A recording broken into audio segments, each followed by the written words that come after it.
जागतिक महिला दिनाचं औचित्य साधत नामदार हसन मुश्रीफ फाउंडेशनच्या वतीनं कोल्हापूर जिल्ह्यातील 9 वर्ष पूर्ण झालेल्या मुलींपासून 26 वर्षापर्यंतच्या अविवाहित महिलांसाठी कॅन्सर मुक्तीच्या लसीकरणाचा महत्त्वाकांक्षी उपक्रम हाती घेण्यात आलाय।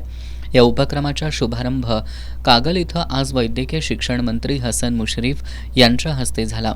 यावेळी बोलताना नामदार मुश्रीफ यांनी भारतात अनेक माता भगिनींचा मुखाच्या कॅन्सरनं मृत्यू होत असल्याचं सांगितलं। ह्यूमन पॅपिलोमा व्हायरस प्रतिबंधक लस हीच माझ्या मुली आणि बहिणींसाठी कवचकुंडलं असून आता हे दुष्टचक्र थांबेल असा विश्वास त्यांनी व्यक्त केला। कोल्हापुरातील यशोमंगल चॅरिटेबल ट्रस्टच्या माध्यमातून डॉक्टर राधिका जोशी यांनी गेल्या अनेक वर्षांपासून कॅन्सर मुक्तीसाठी अतुलनीय कार्य केलंय।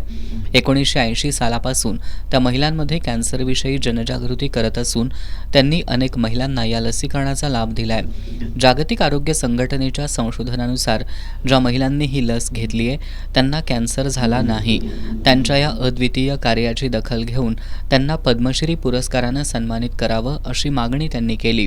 यावेळी जिल्हाधिकारी अमोल येडगे, जिल्हा परिषदेचे मुख्य कार्यकारी अधिकारी कार्तिकेयन एस, प्रांताधिकारी प्रसाद चौगुले, डॉक्टर राधिका जोशी, भैया माने, शीतलताई फराकटे, विकास पाटील, पद्मजा भालकर, अमरदीप वाकणे, कुलदीप बोंगे, डॉक्टर एस मोरे, सारिका कासोटे, आरोग्य विभागाचे अधिकारी, राष्ट्रवादी काँग्रेसचे पदाधिकारी आणि लसीकरणासाठी आलेल्या हजारो युवती उपस्थित होत्या।